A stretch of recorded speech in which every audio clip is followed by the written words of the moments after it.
Hello friends, welcome back to my channel. आप सभी लोग कैसे हैं? उम्मीद करती हूँ कि आप सभी लोग बहुत अच्छे होंगे। आज हम लोग डिस्कस करेंगे गिरफ्तारी के कानून के बारे में। वारंट क्या है, जमानती वारंट क्या है, इन सभी टॉपिक पर हम डिस्कस करें।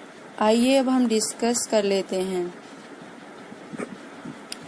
गिरफ्तारी के कानून। पुलिस किसी भी व्यक्ति पर अपराध का आरोप होने पर उसे गिरफ्तार कर सकती है, केवल शिकायत अथवा शक के आधार पर। किसी को गिरफ्तार नहीं किया जा सकता, उसके कोई ठोस प्रमाण या सबूत होने चाहिए। वारंट क्या है? वारंट न्यायालय द्वारा जारी किया गया तथा न्यायालय के अधिकारी द्वारा हस्ताक्षरित एक लिखित आदेश है। हर वारंट तब तक प्रवर्तन में रहेगा जब तक वह उसे जारी करने वाले न्यायालय द्वारा रद्द नहीं कर दिया जाता, जब तक वह निष्पादित यानी निर्णय नहीं कर दिया जाता। अब बात करते हैं जमानती वारंट क्या है। जमानती वारंट न्यायालय द्वारा किसी व्यक्ति को गिरफ्तार करने के लिए किया गया वारंट है, जिसमें ये प्रश्नांकित है कि जमानत की शर्तें पूरी करने के बाद उसे जमानत दी जा सकती है। इस मामले में पुलिस जमानत देने की हकदार है अगर गिरफ्तार व्यक्ति शर्तें पूरी करे। अब बात करते हैं बिना वारंट के गिरफ्तारी कैसे होती है। नंबर 1 पे है, अभियुक्त पर संज्ञेय अभियोग या उसके खिलाफ ठोस शिकायत की गई हो या ठोस जानकारी मिली हो या अपराध में उसके शामिल होने का ठोस शक हो। नंबर 2 पॉइंट की बात करते हैं, अभियुक्त पुलिस कानूनी हिरासत से फरार हो जाए। नंबर 3 पॉइंट पे बात करते हैं, अभियुक्त छोड़ा गया अपराधी हो लेकिन उसने फिर कानून तोड़ा हो। तो इस प्रकार से कई सारे ऐसे पॉइंट होते हैं जो बिना वारंट के गिरफ्तार किया जाता है। अब बात कर लेते हैं गिरफ्तारी के लिए मजिस्ट्रेट का वारंट कि मजिस्ट्रेट वारंट किस तरह भेजता है, कैसा होता है। तो हम सबसे पहले फर्स्ट पॉइंट की बात करते हैं। व्यक्ति को किसी भी मामले में गिरफ्तार करने के दौरान उसका अपराध तथा गिरफ्तारी का आधार बताया जाना चाहिए। सेकंड नंबर की बात होती है, तो अगर किसी महिला को गिरफ्तार किया जाना है तो पुलिस का सिपाही उसे छू तक नहीं सकता जब तक उसे महिला पुलिसकर्मी ही गिरफ्तार कर सकती है। थर्ड पॉइंट की बात करते हैं, गिरफ्तारी के तुरंत बाद व्यक्ति को थाने के प्रभारी अथवा मजिस्ट्रेट के पास लाया जाना चाहिए। अब हम बात कर लेते हैं पुलिस हिरासत की। अगर कोई पुलिसकर्मी हिरासत में किसी व्यक्ति को सताता है तो उस व्यक्ति को पुलिसकर्मी की पहचान कर उसके खिलाफ आरोप दर्ज करने चाहिए। सेकंड नंबर में देख लेते हैं, किसी भी महिला को केवल महिलाओं वाले लॉकअप में रखा जाना चाहिए। उच्चतम न्यायालय के निर्देश की बात कर लेते हैं कि उच्चतम न्यायालय के निर्देश क्या होते हैं।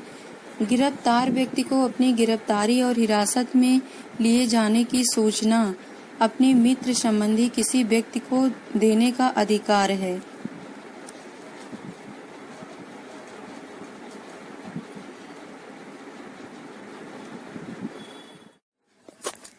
अब हम बात कर लेते हैं समन मामला और वारंट मामला की।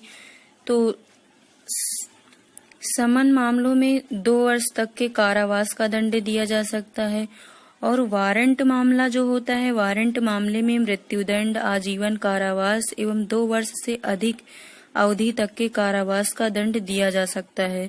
अब हम सेकंड नंबर की बात करते हैं समन मामले की।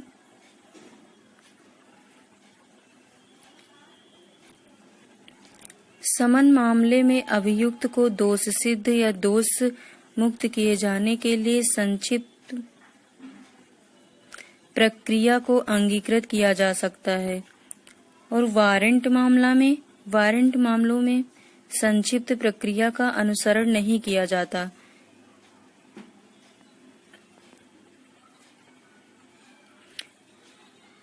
किसी अभियुक्त के विरुद्ध प्रथम दृष्टया मामला बनता है या नहीं, इस बात का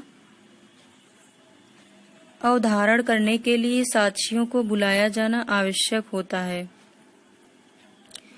अब हम समन में थर्ड पॉइंट की बात करते हैं। थर्ड पॉइंट में सामने मामलों में औपचारिक आरोप विरचित किए जाने की आवश्यकता नहीं होती है। वारंट मामलों में अभियोजन पक्ष में साक्ष्यों से प्रति परीक्षा के दो अवसर मिलते हैं, एक आरोप के पूर्व एवं दूसरा आरोप के बाद। अब हम बात कर लेते हैं कि जमानती अपराध और अजमानती अपराध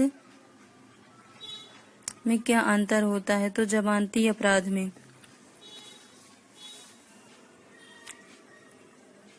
कुछ अपवादों के अतिरिक्त 3 वर्ष से कम कारावास से दंडनीय अपराध जमानती अपराध होता है, और अजमानती अपराध कुछ अपराधों के अतिरिक्त 3 वर्ष या 3 वर्ष से अधिक कारावास से दंडनीय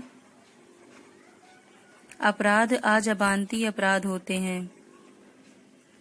सेकंड नंबर में जमानती अपराध, जमानत की मांग एक अधिकार के रूप में की जा सकती है, और अजमानती अपराध में जमानत न्यायालय के विवेक पर निर्भर है।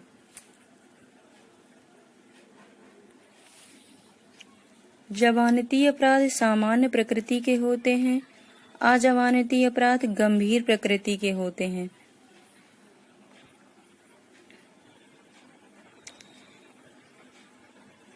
कई बार अपराध ऐसे भी हो जाते हैं जो बहुत अग्रिम तरह के अपराध होते हैं, वो आसानी से नहीं सुलझते हैं। अपराध कई प्रकार के होते हैं। अपराधों का संज्ञान भी अलग अलग होता है। इन अपराधों की तुलना हम हर अपराध से हम नहीं कर सकते हैं, क्योंकि सभी अपराध का अपना अपना स्वरूप होता है। कोई भी अपराध किस प्रकार का होता है, कोई अपराध किस प्रकार से होता है, उसमें किस प्रकार की जमानत होती है। अगर बहुत ही जघन्य अपराध होता है तो आजीवन कारावास भी हो सकती है। अगर जघन्य अपराध इतना नहीं है तो इसमें कुछ कानूनी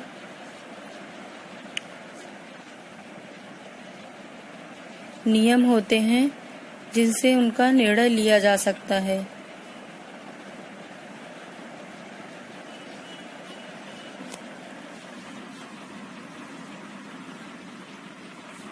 जमानती मामलों में सभी अपराधों में जमानत अधिकार के रूप में ही मिलती है।